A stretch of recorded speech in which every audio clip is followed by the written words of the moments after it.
love democracy because it allows us to come together and decide as a whole. Now, there's a lot of talk about if we lived alone, if we just left each other alone and had our own rights, provided for ourselves, and only did trades with others based on what we desired, what we wanted, what we needed from other people, and then provided for ourselves and be able to make all of what we needed ourselves, how that would be more ideal, more human. How perhaps a much looser conglomerate of people would be the best way to live. But I think that in the end, we always will come back together as a group. Humanity will always basically merge into a united whole. I think that throughout our evolution, or even if you don't believe in evolution, throughout our societal history, dating back as far as recorded history, we have always become part of a group. Now, little groups join big groups, and they form they form tribes, then they form states, anything in between that as well, and then they form countries, and eventually we'll probably be basically the country of Earth. And I think the only way we can really get to a point where we still have freedom and still be a whole is if we have the right to vote, if we have a united right to vote on far more things than we do in the United States right now. In the United States right now, we don't get to vote on war as individuals. You know, Congress votes, but we as individuals don't get to vote on war. We don't get to vote directly on anything to do with Medicare or anything provided as far as medical attention by the government. We don't get to vote on education. We don't get to vote on so many things. We don't get to vote on what kind of laws we're going to have in relation to societal matters like gay marriage. We don't get to vote on that as individuals. Our politicians do, and we don't get the same rights as if we were a more direct democracy. We do feel very much like a republic. Now we get to vote on some things. We get to vote on Congress people. We get to vote on our those congressmen are part of the House, those that are part of the Senate, the senators. We get to vote on the president.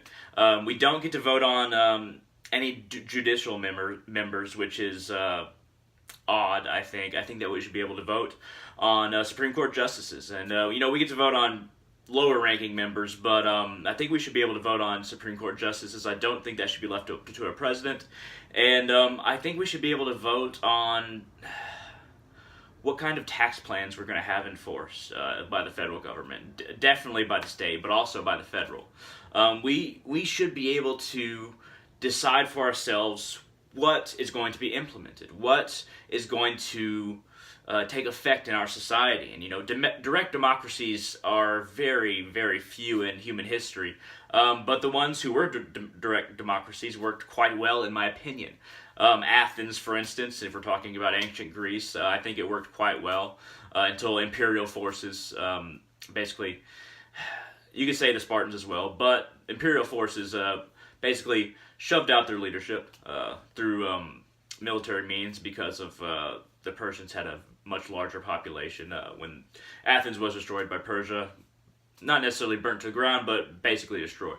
Now, if we go to, I believe Switzerland is a direct democracy still. They get to vote on war, and they get to vote on different economic issues. And there's plenty of Northern European countries who get to vote on economic issues as individuals, and that's very enlightening because a lot of these Northern European countries who can do that are doing quite well. And it would be called democratic socialism, but I think it's just truly democracy, the true form of democracy.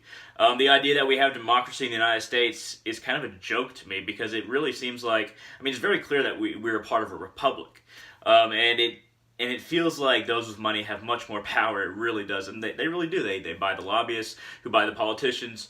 And the politicians can be bought far more with wealth right now than they can by votes.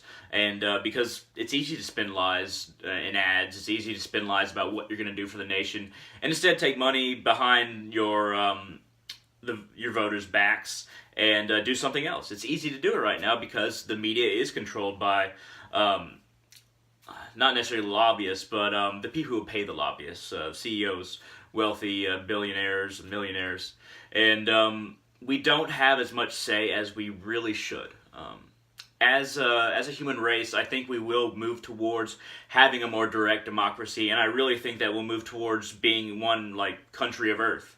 That doesn't mean that I think that any one nation who has the most populace will basically get to tell everybody else what to do just because they have more people.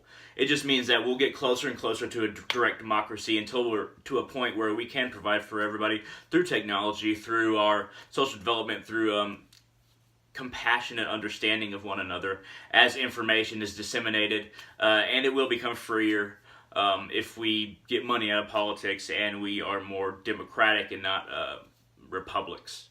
But this has been a bit of a rant on why I love democracy, and I doubt that everybody who watches this will agree with me, but if you don't, shoot it down in the comment section below, tell me why. If you do, shoot it down in the comment section below and tell me why.